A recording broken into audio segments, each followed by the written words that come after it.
सरकार पुरानी पेंशन की बहाली की तैयारी में है। सूत्रों के हवाले से खबर यह है कि साल 2023 में इसकी बहाली हो सकती है।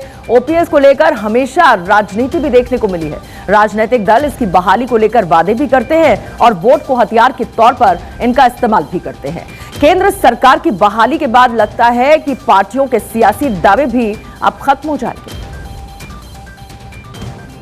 पुरानी पेंशन सत्ता पाने की वो राह हो चली थी जिसे हर राजनीतिक पार्टी ने खूब इस्तेमाल किया, लेकिन यूं लगता है कि अब इस पर होने वाली सियासत थमने वाली है। केंद्र सरकार 32 लाख केंद्रीय कर्मचारियों को बड़ा तोहफा दे सकती है। 2023 में पुरानी पेंशन योजना को बहाल किया जा सकता है। दिल्ली के राजनीतिक गलियारों में नई पेंशन योजना यानी एनपीएस को रद्द कर पुरानी पेंशन योजना को लागू करने को लेकर चर्चा शुरू हो गई है। सूत्रों के हवाले से खबर है कि पुरानी पेंशन योजना को फिर से बहाल करने के लिए केंद्र सरकार विकल्प तलाश रही है और वित्त मंत्रालय में इसे लेकर गुपचुप बैठक भी हो चुकी है। यानी 2023 में पुरानी पेंशन की बहाली की तैयारी जारी है और 2023 में कर्मचारियों को बड़ी सौगात मिल सकती है।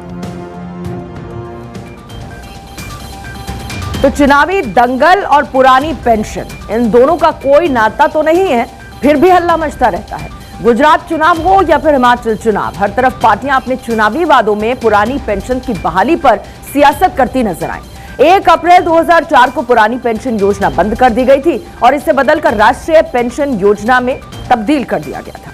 आइए दोनों के बीच का कुछ अंतर है, वो अंतर क्या कहता है आपको समझा देते हैं। बात हो रही है पुरानी पेंशन योजना की और नई पेंशन योजना की। पुरानी पेंशन योजना, इस पेंशन के लिए वेतन से कोई कटौती नहीं, लेकिन जो नई पेंशन योजना है वेतन से 10% यानी कि बेसिक प्लस डीए की कटौती की जाती है। जो पुरानी पेंशन योजना है, पुरानी पेंशन योजना में जीपीएफ की भी सुविधा होती है, लेकिन नई पेंशन योजना में जनरल प्रोविडेंट फंड यानी कि जीपीएफ की सुविधा नहीं है। अब पुरानी पेंशन योजना में भुगतान सरकार की ट्रेजरी के जरिए होता है। नई पेंशन योजना में शेयर बाजार आधारित है। बाजार की चाल क्या कहती है उसके आधार पर इसका भुगतान होता है। पुरानी पेंशन योजना में आखिरी वेतन का 50% पेंशन का हिस्सा होता है, लेकिन नई पेंशन योजना में निश्चित पेंशन की कोई गारंटी नहीं है, मिलेगी या नहीं। पुरानी पेंशन योजना 6 महीने के बाद मिलने वाला जो महंगाई भत्ता है डीए यानी कि वो लागू होता है इसमें।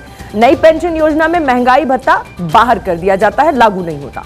पुरानी पेंशन में रिटायरमेंट के बाद 20 लाख रुपए तक की ग्रेच्युटी है, लेकिन नई पेंशन योजना में रिटायरमेंट के समय ग्रेच्युटी का एक अस्थायी प्रावधान है, फिक्स नहीं है ये। पुरानी पेंशन योजना में सर्विस के दौरान मौत होने पर फैमिली पेंशन का भी प्रावधान है, यानी कि वो पैसा फैमिली के पास जाता है। नई पेंशन योजना में फैमिली पेंशन है, लेकिन योजना में जमा पैसे सरकार जब्त कर देगी। तो इन दोनों में यही एक बेसिक अंतर है और इसी को लेकर इस पर बार बार सियासत भी होती है।